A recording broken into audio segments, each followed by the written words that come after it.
Hello, church. Hello, friends and family. It is good to be with you again. I hope that you are safe and well. A woman invited a group of people to dinner. At the table, she turned to her 6-year-old daughter and asked, "Would you like to say the blessing?" "I don't know what to say," the little girl replied. "Just say what you've heard Mommy say," the mother said. The little girl bowed her head and said, "Dear Lord, why on earth did I invite all of these people to dinner?" I wonder if Jesus' disciples asked themselves this same question as they stood before the giant crowd of hungry people in today's passage from the Gospel of Matthew. Listen to these words from Matthew 14, verses 13 through 21. Now when Jesus heard this, he withdrew from there in a boat to a deserted place by himself. But when the crowds heard it, they followed him on foot from the towns. When he went ashore, he saw a great crowd, and he had compassion for them and cured their sick. When it was evening, the disciples came to him and said, "This is a deserted place, and the hour is now late. Send the crowds away so that they may go into the villages and buy food for themselves." Jesus said to them, "They need not go away. You give them something to eat." They replied, "We have nothing here but 5 loaves and 2 fish." Jesus said, "Bring them here to me." Then he ordered the crowds to sit down on the grass. Taking the 5 loaves and the 2 fish, he looked up to heaven and blessed and broke the loaves and gave them to the disciples, and the disciples gave them to the crowds. And all ate and were filled, and they took up what was left over of the broken pieces, 12 baskets full. And those who ate were about 5,000 men, besides women and children. So let me ask again, don't you think the disciples were asking, how on earth are we going to feed all these people? It seems like a legitimate question to me. The disciples were faced with a big problem that day. An enormous crowd of people had followed Jesus to a remote place. What on earth were the disciples going to do? Send the people on their merry way, that's what. But that's not what Jesus wanted, and we know it's not what happened. Today's story of the loaves and fishes is found in all 4 Gospels, so obviously it's an important story. It was clearly important to the early church. Some scholars have suggested that this story was read regularly when early Christians gathered to take communion. Others say this story is important because it echoes the story of God's provision of manna from heaven for the children of Israel. Now you remember that story, don't you? The Israelites had fled from Egypt and were wandering in the desert for a very long time. They were hungry and cried out to God. God answered their cry and sent them manna from heaven. The Israelites had never seen anything like manna before, so they had no idea what it was. They just knew it was something food-like, and they were hungry, and so they ate it, and it satisfied their grumbling bellies. Now, whether today's story was actually used as a communion meditation or it was an echo of the story of manna for the Israelites, the most important thing about this story for the early church is that it became a source of deep hope and inspiration for Christians seeking to be faithful against great odds. It is a story of love, compassion, and hospitality in the extreme. When I've preached on this passage in the past, my focus has always been the miracle of the loaves and fishes. But today I want to spend some time with verse 13. Listen again to what Matthew writes.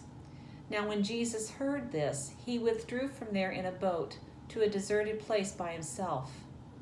What news had Jesus heard? The answer isn't in today's passage, but comes just before it. Jesus had learned of the murder of John the Baptist. And when he heard this horrifying news, did he immediately start plotting revenge against Herod? Did he tell the disciples, maybe we should rethink this thing we're doing? Did he get angry, which would have been understandable? No, he didn't do any of those things according to Matthew. When Jesus learned that his beloved cousin John had been murdered, he went off to be alone. Matthew tells us, now when Jesus heard this, he withdrew from there in a boat to a deserted place by himself. Jesus needed time to process what he'd heard. He needed time to rest. He needed time to recharge. But more than anything, he needed time to grieve, just like anyone else who has lost someone they love. Grief can be a tricky thing. Anyone who is grieving now or has ever grieved can tell you that grief does not follow a straight line. What I mean is you don't start at point A and then move directly along the path in a straight line to point B and then to point C and so on until you get to point Z, and then poof, you're done grieving.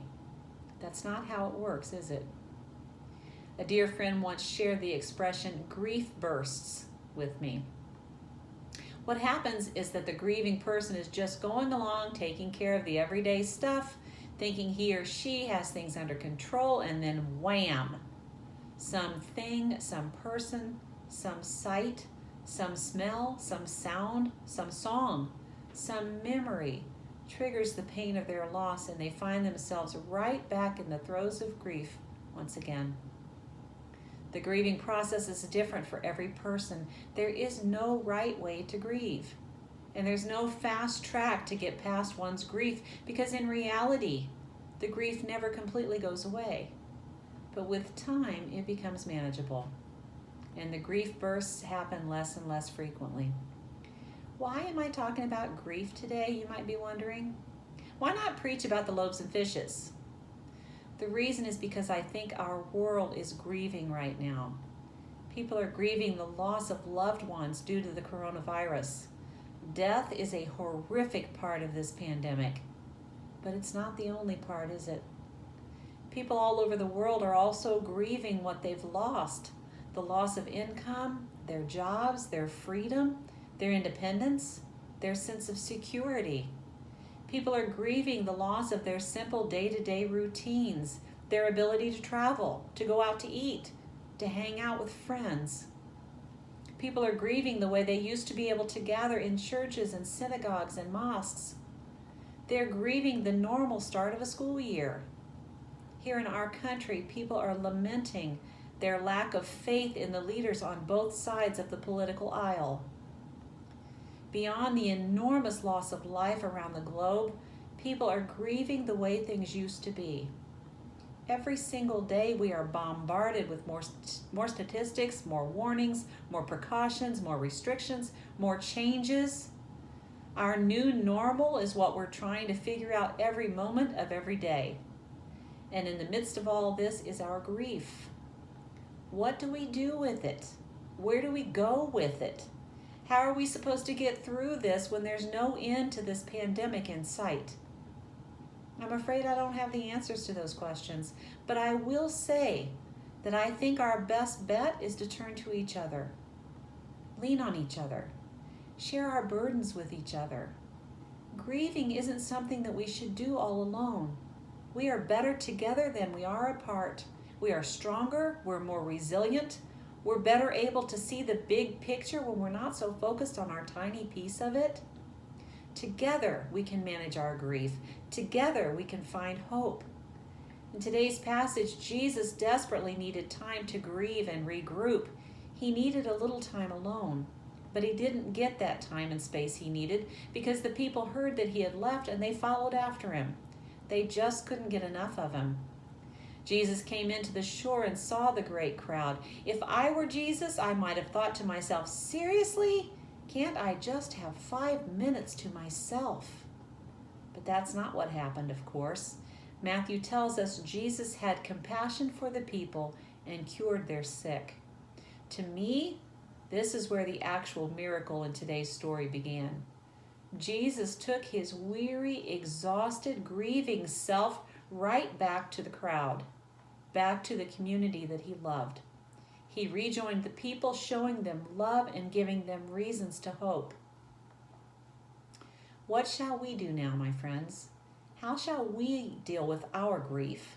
There is no hiding it. There's no denying it. We can be angry about it, about all the things that are causing us to feel this way, or we can choose to handle it in a different way. We can name our grief for what it really is. And once we recognize that it's grief that we're feeling, we can then share it with the people that we love because they're grieving too. Grieving is not meant to be done alone.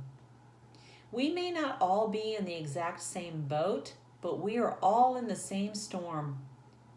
Don't forget, you're not alone. God is also right there with you, paddling right alongside you. Take time to grieve. It's healthy and it is necessary. May God bless you in this journey. Amen. Stay safe, stay well, and never forget how much you are loved. Have a great week.